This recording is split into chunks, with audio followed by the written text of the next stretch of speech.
And we move on to Iran and the protests that won't go away. Margaret Warner reports. The streets of Qom, Iran's holy city and the center of its religious life, filled with tens of thousands of mourners today. They came both to honor a founding father of modern Iran, Grand Ayatollah Hossein Ali Montazeri, and to protest the government he had come to oppose. Foreign journalists were kept away, but unconfirmed reports from reformist and conservative websites reported clashes between mourners and pro-government supporters. Montazeri, who died Sunday at age 87, was a patriarch of the Islamic Revolution that swept Iran 30 years ago. At one point, he was designated the successor to the revolution's founder, Ayatollah Ruhollah Khomeini. But Montazeri was pushed aside when he split with government hardliners in the late 1980s. He called for expanding civil liberties and women's rights and emerged as the senior dissident cleric in Iran. Recently, he even apologized for the 1979 storming of the U.S. Embassy in Tehran and the 444-day hostage crisis that followed. Montazeri's legacy of defiance helped inspire and embolden the opposition movement that gained momentum after last June's disputed presidential election.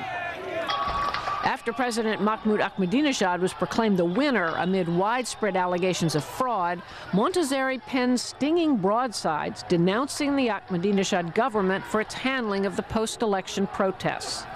Those rebukes found a wide audience in Iran and amid the opposition's supporters around the world, like Mohsen Sazagara in Northern Virginia. I write down whatever I want to say in the home video here on a piece of paper. Every evening, Sazagara descends to his basement and speaks to tech-savvy, reform-minded citizens back in his native Iran. His 10-minute videos counseling tactics of resistance are posted on YouTube, Facebook, and Google Mail. His audience, the thousands of young people and others who, 6 months after the election, are still taking to the streets of Tehran and elsewhere in protest as they did today. Like Montazeri, Sazagara is a somewhat unlikely mentor for them. An aide to Ayatollah Khomeini in the earliest days of the revolution, he went on to help found the Revolutionary Guard, which is now the regime's main instrument for maintaining control. Sazagara says his aim is nothing less than bringing down what he calls the coup regime of Ahmadinejad and the supreme leader, Ayatollah Ali Khamenei. The aim of the movement is overthrowing the coup government. And because that the leader is with the coup government, the leader as well. And he should be tried. You were one of the early adherents of this revolution. You helped found the Revolutionary Guard. Why did you turn against it?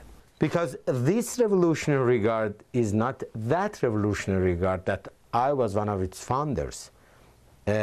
We wanted to have a people army to defend the country, not an organization which is involved in politics to suppress the people. One of the pillars of Islamic Revolution was freedom, independence, freedom, Islamic Republic. They were what people shouted on the streets in 1979.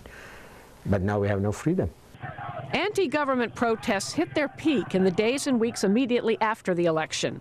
The Revolutionary Guard and its militia, the Basij, responded by beating protesters and throwing many in jail. After show trials for some and death sentences for others, the crowds did diminish, notes Iranian-born Stanford scholar Abbas Milani. I think they have succeeded in intimidating some of the people who were sitting on the fence, and they came out in the days after the election in millions, and now that the price of participation has gone up a bit, they're back on the fence. But I don't think this is comforting news to the regime, because they have now realized that they are sitting on a potential volcano. Resistance is continuing, with protests organized through text messages and Twitter. The regime is fighting back on the PR front. It's been organizing its own pro-government rallies.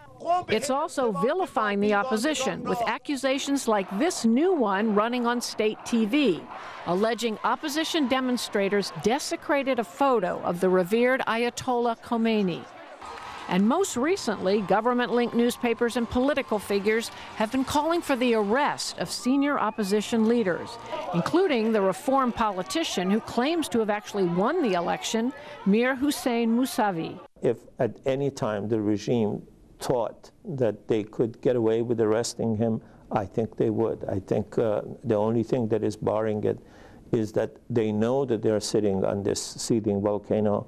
They don't want to take a risk. They don't want to do something that they don't know the results of. And this is one of the biggest risks, I think, that they would have to take. All this takes place against the backdrop of mounting tensions with the United States and the West over Iran's nuclear program, its repeated missile tests, and the fate of 3 American hikers who strayed across the border and are now facing trial for espionage.